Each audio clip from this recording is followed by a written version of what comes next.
명절 다녀오시느라고 수고들 하셔서 오늘 이 시간에 좀 그리스도 안에서 안식, 쉼이 어떤 것인지 좀 말씀을 나누면서 축복이 되기를 원합니다. 한국 사람의 삶의 질이 많이 바뀌어졌습니다. 그래서 어떻게 보면은 그분들이 어떤 여가를 보내냐에 따라서 그분들의 어떤 수준 차이가 이제 달라지는 그런 것들을 보게 되는데, 이제는 이 여가를 어떻게 이용하느냐에 따라서 이제 그분들의 환경, 형편이 어떠한지 참 그런 것을 평가하는 그런 시대가 돌아왔습니다. 물론 다 그런 것은 아니지만 시대가 그렇게 바뀌어져 가고 있다는 말씀입니다. 그러니까 문화인의 척도는 여가라는 등식이 일반화되면서 레저 문화도 동반 상승하고 있다는 것입니다. 그래서 사람들은 여행을 많이 하고 놀이 문화를 발전시키고 있습니다. 그것이 하나의 쉼이라고 생각이 되어지기 때문에 그렇습니다. 우리가 사는 이 시대는 근검 전략이란 말은 이제 옛말이 되어가고 있습니다. 향락 소비 정신을 대신하는 여가 혁명이 일어나고 있기 때문에 그렇습니다. 기능적 대행물의 양산으로 레저가 엄청나게 발달하고 있다는 것입니다. 1980년대 중반에는 레저나 이 놀이라고 하는 것이 한 20가지 정도밖에 안 됐는데, 최근에는 레저, 즐기는 것이 150가지 이상이 되었다고 합니다. 10만 명 이상의 동호인을 가진 레저도 20여 가지가 된다고 합니다.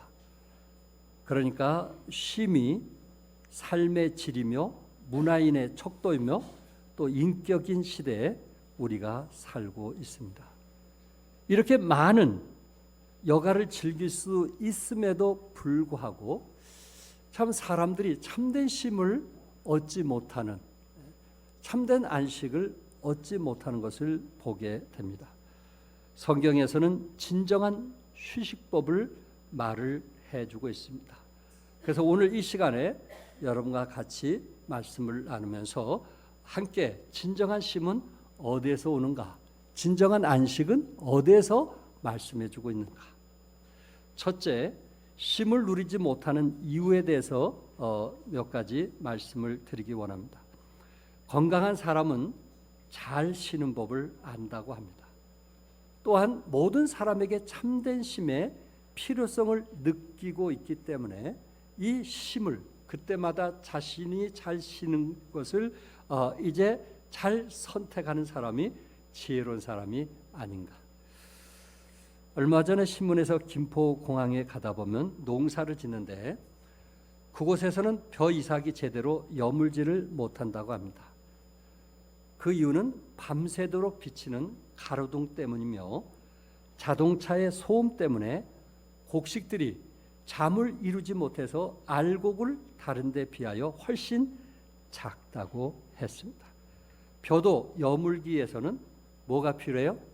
쉼이 필요한 거예요. 잠이 필요한 거예요.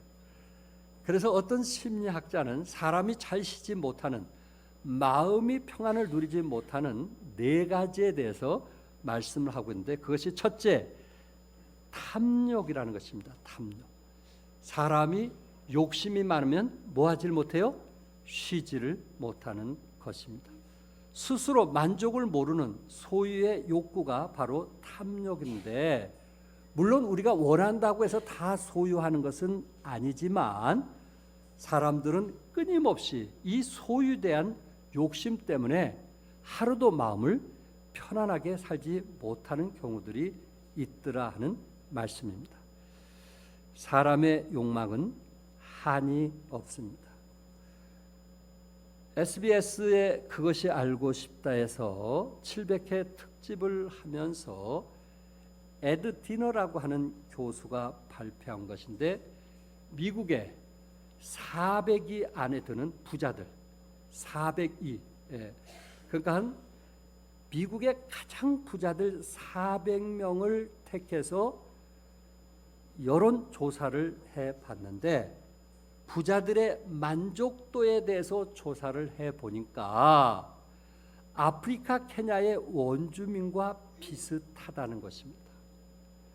미국의 그 많은 사람들 중에 400위 안에 드는 부자들, 그러니까 우리하고는 상상할 수 없는 부자들이겠죠. 그런 부자들의 만족도를 조사해 보니까 케냐의 원주민하고 비슷하다 하는 것을 조사 결과가 나왔어요. 그러면서 이 교수가 한 얘기 중에 우리에게 좀 뭔가 깨달음을 주는 게 있는데 뭐냐면은 연평균 소득 1만 달러 안에 들어오면 연평균 소득 1만 달러에 들어오면 그때부터는 수입이 더 늘어나도 삶의 만족도는 더 높아지지 않는다. 그러니까 수입이 어느 정도 딱 되면 그 이상 더 많아진다고 해서 삶의 질이 높아지는 것은 아니다. 그러니까 돈이 사람의 만족을 주는 것은 아니다. 여가를 주는 것은 아니다 하는 것을 발표했습니다. 우리나라 사람들의 의식을 조사해 보니까 10억 원 이상의 돈을 준다면 당신은 가족과 친구들과 관계를 끊을 수 있느냐고 그 물음에 53%가 네라고 대답했다는 것입니다. 돈은 성공으로 생각을 하고 돈은 어떤 그 뭔가 편안과 여유를 준다고 생각을 하고 그것이 부모와 관계가 끊어진다 할지라도 형제와 관계가 끊어진다 할지라도 그 돈이라면 내가 돈을 선택하겠습니다. 참 이 돈에 대한 탐욕 때문에 사람이 마음을 하루도 편안히 쉬지 못하는 것이 우리들의 모습이 아닌가. 사실 휴식은 하나님께서 인간에게 주신 것입니다. 십자가의 사랑을 통해서 진정한 쉼을 얻을 수 있습니다. 그렇다면 여러분과 내가 진정한 쉼을 얻으려면은 우리의 마음을 탐욕을 비우는 거예요. 비우는 거. 영어로 비운다는 단어를 베케이트라는 단어를 썼는데 이 베케이트와 비슷한 단어가 뭔지 아세요? 베케이션이라는 단어입니다.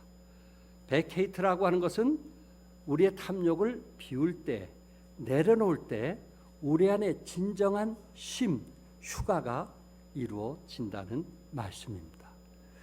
여러분과 내가 혹시 어떤 욕심으로 인해서 하나님께서 우리에게 주신 참된 쉼을 누리지 못하고 있다면 참 우리가 좀 우리의 마음을 좀 내려놓을 수 있는 그렇게 많이 가져도 우리의 만족도 질이 높아질 것도 아닌데 너무 우리는 세상 것을 추구하는 것이 아닌가 하는 것을 우리에게 교훈하고 있습니다.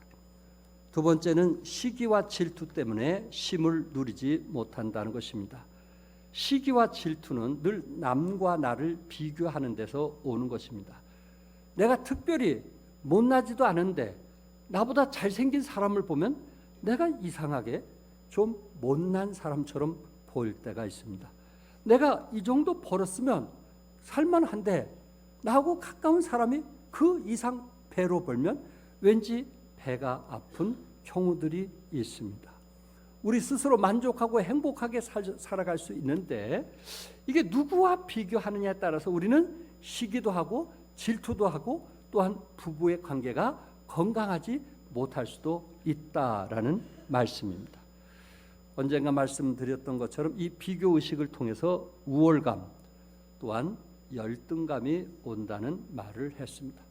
나보다 좀 어려운 사람을 보면 아, 내가 잘하고 있구나 하는 거고 나보다 더 많이 버는 사람을 보면 아, 나는 뭔가라는 그런 열등감에서 우울증이 오게 되고 결국은 자살을 하게 되는 것입니다. 이 시기와 질투라는 것이 우리 마음의 평안을 뺏어갈 수도 있다는 것입니다. 세 번째는 분노입니다. 분노. 순간적으로 감정을 다스리지 못해서 혈기를 내고 나면 몇 날씩 잠을 이루지 못합니다. 나의 혈기로 다른 사람에게 상처 주었다는 생각 때문에 잠을 못 이룹니다. 내가 이 정도밖에 되지 않았을까? 내가 왜 그것을 참지 못했을까? 내가 나이가 이렇게 들었는데도 그거 하나 내가 스스로 해결하지 못하는가 하면서 이 분을 내었다는 그 사실에 대해서 스스로 자학하는 경우들을 보게 됩니다. 네 번째는 뭐예요? 교만입니다. 교만 때문에 힘을 누리지 못한다고 했어요. 교만은 사실 정직하지 못하고 진실하지 못한 게 교만이거든요.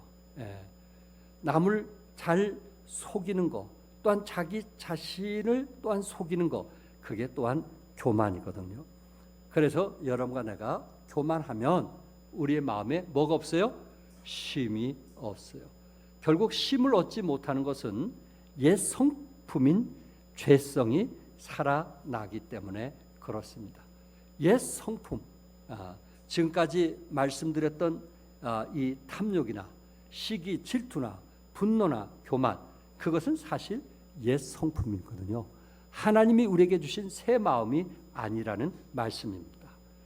여러분과 내가 살아가면서 창세기 3장 16절에 선악과를 따먹은 후 인간들에게 최초로 수고라는 단어가 나오기 시작했습니다.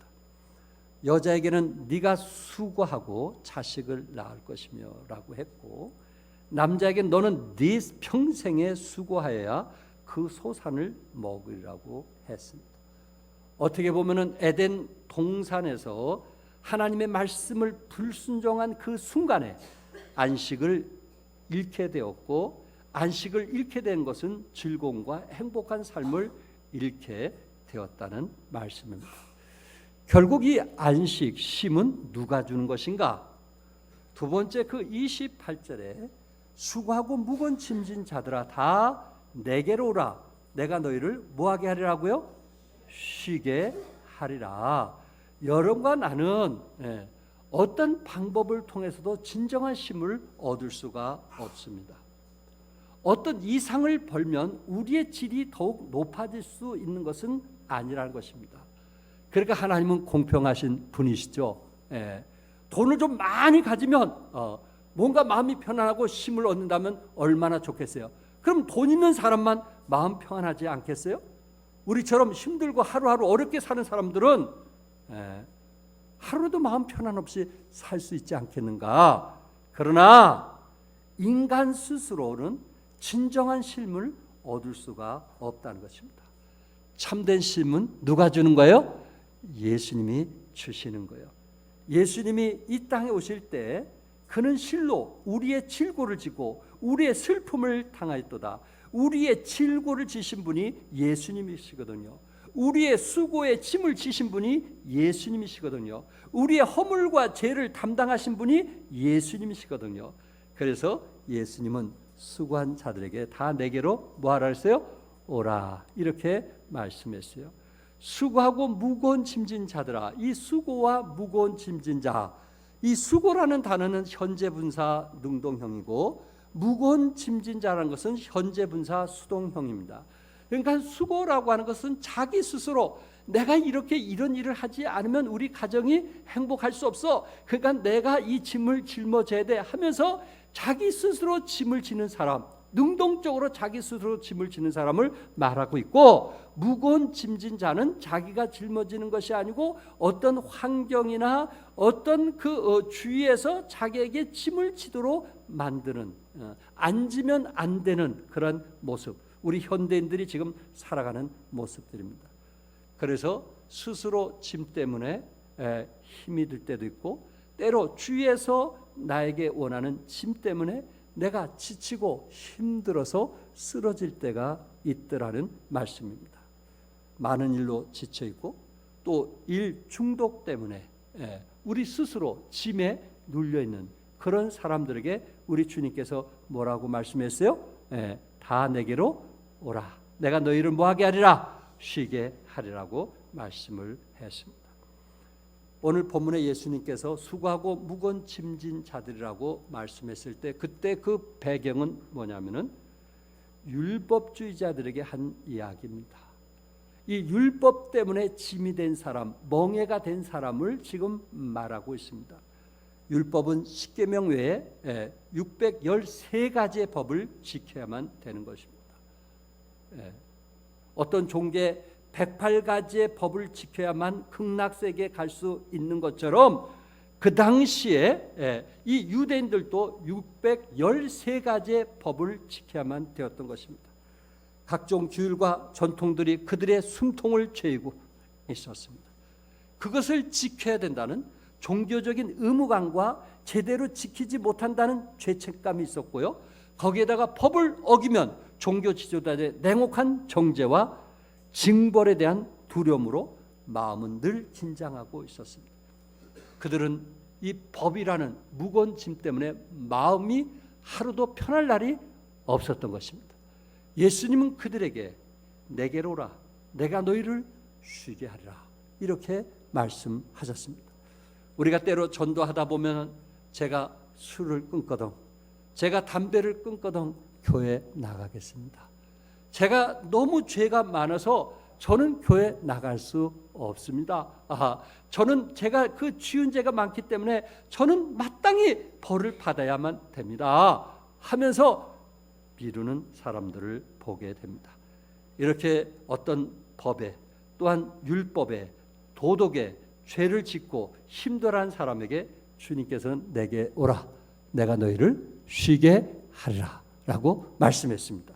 또 한 가지는 정치적인 압박 가운데 있기 때문에 그렇습니다. 당시 이스라엘은 정치적으로 로마의 식민지였습니다. 로마의 식민지.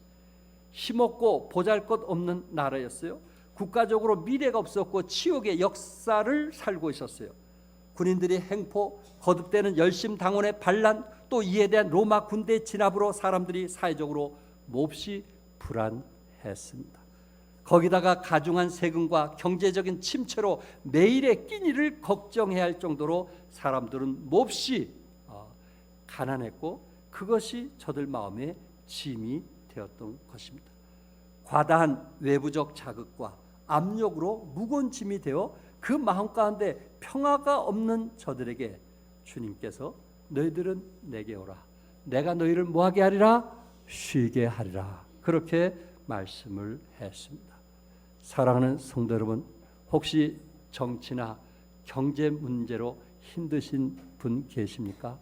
화가 나신 분 계십니까? 무엇이라도 좀 던지고 싶은 그런 마음을 가지신 분 계십니까? 그런 수고하고 무거운 짐진 자들에게 다 내게로 오라, 내가 너희를 뭐하게 하리라? 쉬게 하리라. 경제적으로, 정치적으로 어려울수록 우리는 주님께 발 한 걸음 더 앞서가시기 바랍니다. 진정한 쉼은 예수님 안에 있기 때문에 그렇습니다. 언젠가도 말씀드렸던 것처럼 헨리 나우엔이 하버드대학 교수직을 버리고 장애인 사역을 하게 되었습니다. 그럴 때 기자들은 왜 이런 결정을 했냐고 묻게 되었을 때 그는 한마디로 이렇게 표현했습니다. 내가 높은 자리에서 사람들의 친송을 받을 때 나는 예수님을 만나기가 어려웠습니다.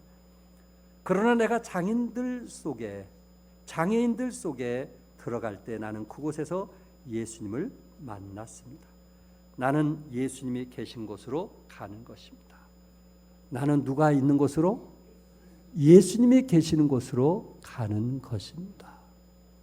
어떤 사람 때로 대접을 받지 못한다고 화를 내는 사람도 있겠죠. 내가 이 정도 일을 했으면 내가 이런 대우를 받아야 되지 않느냐라고 말하는 경우도 있어요. 저도 그럴 때가 있으니까. 그러나 그곳에는 누가 안 계세요? 누가 안 계세요? 예수님이 안 계십니다. 예수님은 낮은 곳에 계십니다. 예수님은 섬기는 곳에 계십니다. 예수님은 누군가를 사랑하는 곳에 계십니다. 어느 순간 내가 대접을 받으려고 하는 그 교만한 순간 우리 안에 예수님을 잃게 될 것입니다. 우리는 주님 오실 때까지 우리가 주님을 위해서 일할 수 있다는 것이 전적인 누구의 은혜라고요?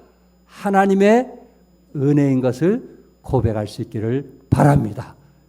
우리는 진정한 쉼은 예수님 안에서 쉼을 얻을 수가 있습니다. 특별히 본문 29절과 30절에 나의 멍에를 메라는 말씀이 있고요. 29절에 30절에 이는 내 멍에는 쉽고 내 짐은 가벼움이라. 내 멍에는 뭐라고요? 쉽다라는 말을 했어요. 멍에는 누가 쓰는 거죠? 멍에는 소들이나 짐승들이 밭 갈 때 일하기 위해서 쓰는 거 아니겠어요? 주인이 원하신 대로 방향을 이끌어가기 위해서 멍에를 씌우는 거 아니겠어요? 그런데 유대인들은 이 멍에를 씌울 때 소를 항상 2마리나 3마리가 같이 움직인다고 합니다. 그 중에 힘센 소에게 멍에를 메우고 작은 소들은 힘이 없으니까 그 엄마나 아빠를 따라가도록 흉내만 내는 멍에를 준다고 합니다. 그러니까 작은 소들은 아빠나 엄마를 따라가면서 일을 배우게 되고, 그리고 그 어린 소들은 멍에를 매는 것이 아니고 누가 매는 거예요? 힘센 엄마나 아빠가 대신 멍에를 메고 일을 하는 거예요. 수고하고 무거운 짐진 자들아 다 내게로 오라라고 주님께서 말씀하실 때는 누가 멍에를 메시겠다는 거예요? 누가? 예수님이 멍에를 메시겠다는 거예요. 우리는 흉내만 내면 되는 거예요. 이 세상의 모든 짐을 너희들이 짊어지지 말고 내게 오라, 내게 맡겨라, 내일 일을 내게 맡겨라. 그럼 내가 그 짐을 지고 가시겠다는 말씀입니다. 여러분 지쳐 있습니까? 힘들어 하십니까? 밤에 잠을 이루지 못할 정도로 그렇게 고통스럽습니까? 이제 그 짐을 내가 지려고 하지 말고 나를 위해서 십자가의 보혈을 흘리신 그 일을 위해서 오신 예수님께 맡기시기 바랍니다. 우리는 편안할 것입니다. 우리 마음에는 기쁨이 있을 것입니다. 그리고 우리 가정은 더욱더 웃음이 넘치는 건강한 가정이 될 것입니다. 행복한 가정이 될 것입니다. 왜? 예수님께서 우리 가정에 진정한 쉼을 주시기 때문에 그렇습니다. 왜 여러분이 짜증을 내십니까? 왜 여러분들이 생각지 않는 화를 내십니까? 내 몸이 지쳐 있으니까, 내 몸이 지금 힘들어 있으니까, 다운 직전이니까, 더 이상 버틸 힘도 없기 때문에. 우리 주님은 그런 사람들에게, 도덕적인 법으로 고통당한 사람에게, 경제적인 어려움으로 고통당한 사람에게 다 내게로 오라, 내가 너희를 뭐하게 하리라? 쉬게 하리라. 그렇게 말씀을 하셨습니다. 윌리엄 맥도날드는 잊혀진 명령 거룩하다라는 책을 썼습니다. 이분 책 내용이 정상적인 그리스도인이라면 거룩한 삶을 살아야 된다 하는 것을 그 책에서 굉장히 강조했어요. 예수 믿고 구원받은 사람이라면 세상 사람들이 원하는 대로 살아서는 안 된다. 하나님이 기뻐하시는 삶을 살아야 된다 하는 것을 이 책에서는 굉장히 강조를 했습니다. 그러면서 이런 이야기가 나옵니다. 한 의사가 정신병원에 있는 환자들에 대해 설명을 했습니다. 어느 작가가 정신병원을 방문했는데 그가 정신병자 환자하고 이야기를 해보니까 이 정신병자 환자가 정상적이라는 거예요. 자기 생각도 분명히 얘기하고 논리적이고 자기 입장에서 분명하게 자기의 뜻을 말하더란 말이에요.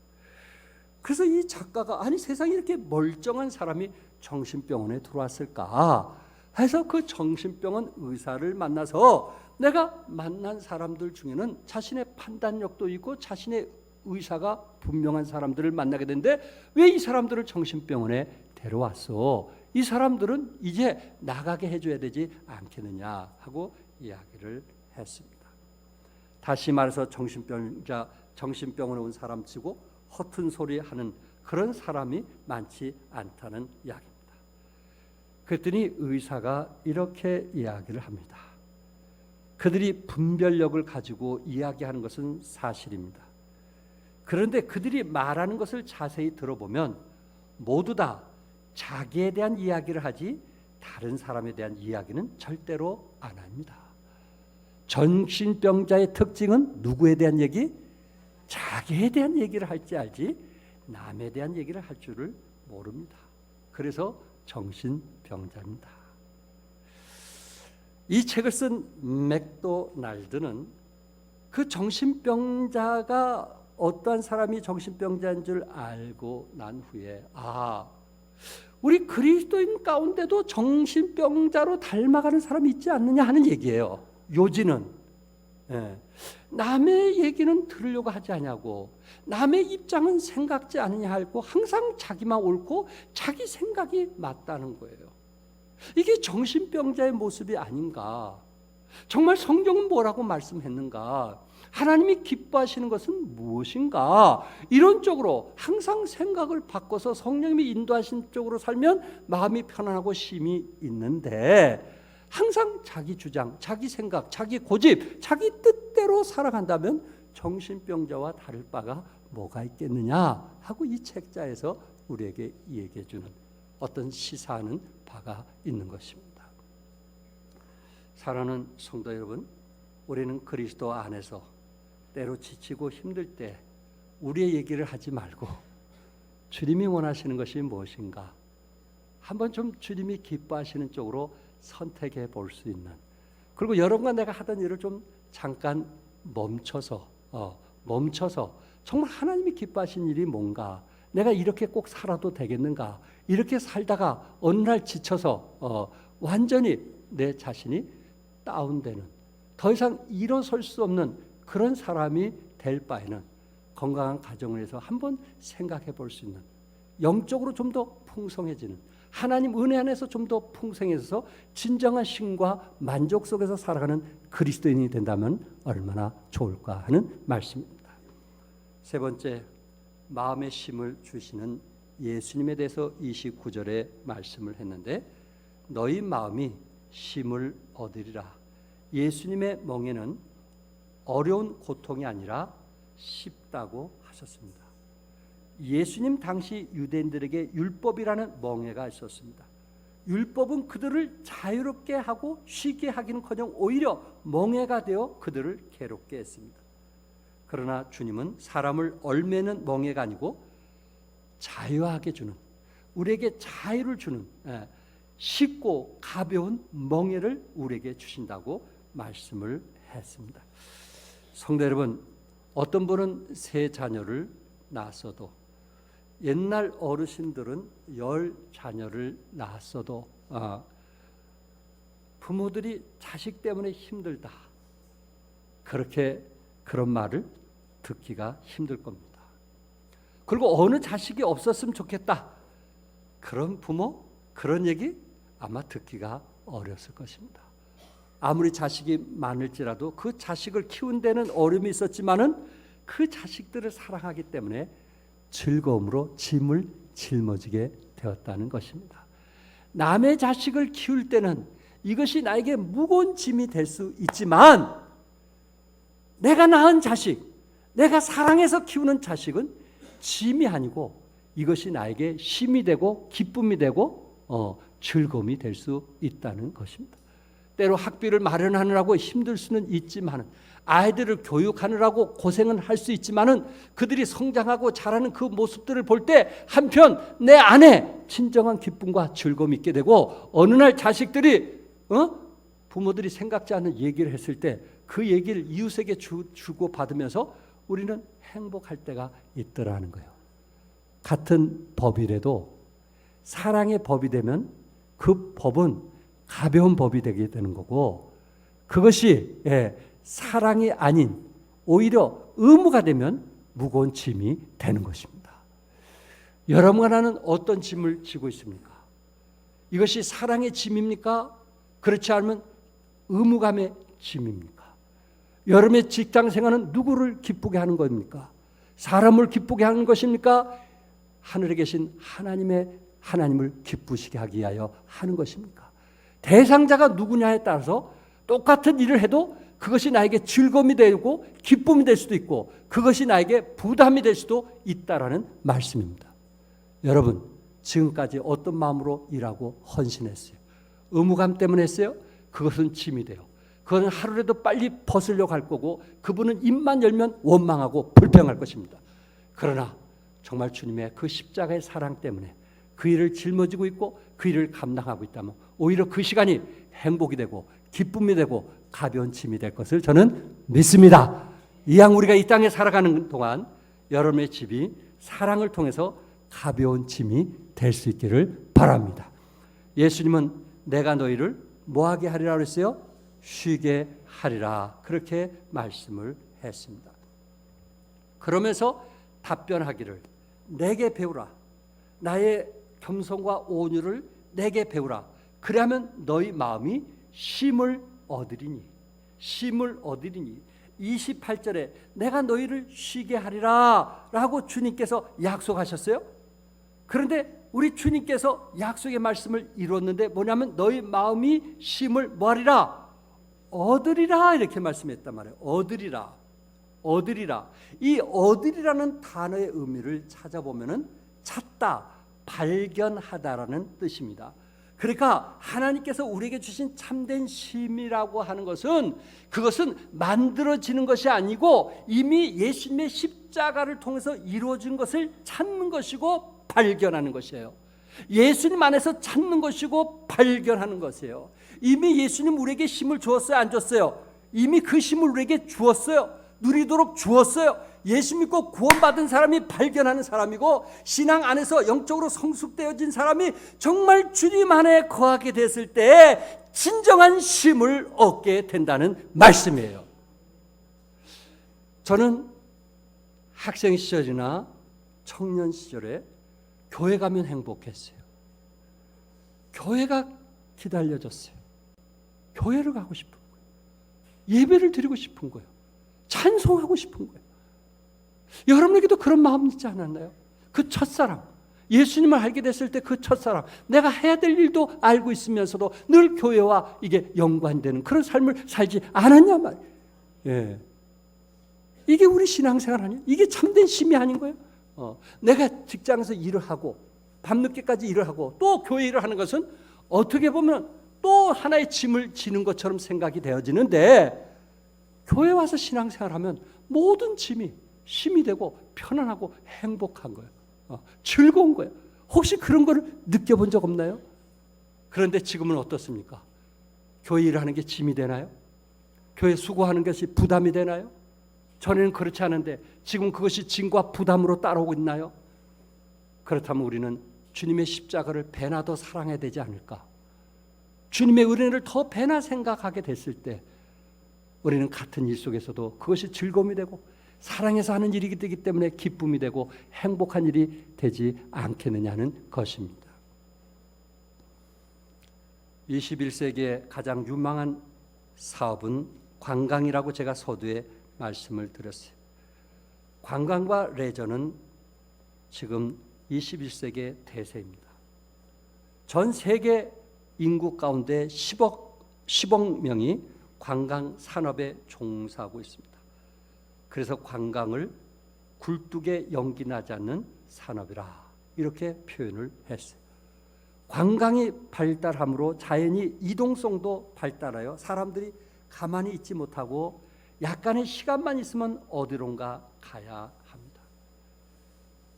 관광이나 레저를 즐기면 좀 마음이 덜 피곤한데 돌아오는 사람들 보면 더 피곤해서 돌아오는 여독이라는 것이 있어서 더 피곤하는 모습을 보게 됩니다.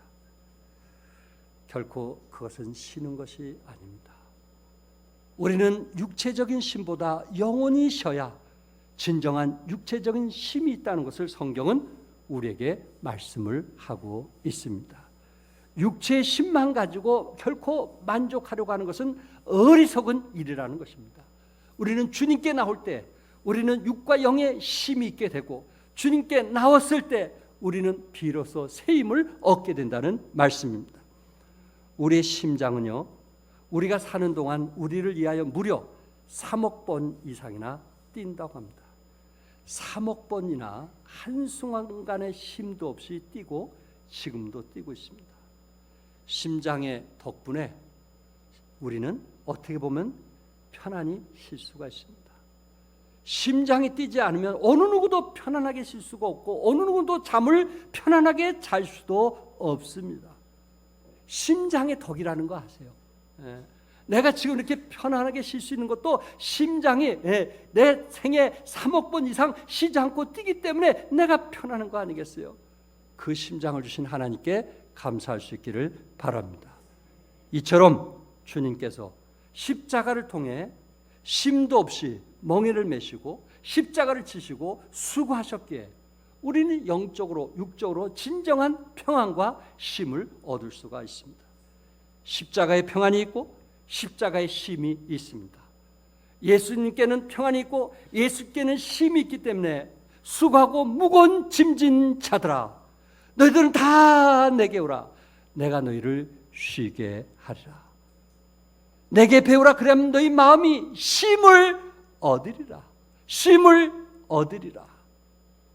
쉼은 일의 능률을 높이고 우리의 육체를 건강하게 하고 튼튼하게 하는 것입니다.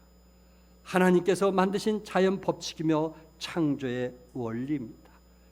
여러분과 나는 추석 관계로 때로 지치고 힘들 수 있지만 하나님 안에서 예배 속에 찬양 속에 또한 주님이 나와 함께 동행하심으로 참된 쉼이 있기를 주님의 이름으로 축복합니다. 기도하겠습니다.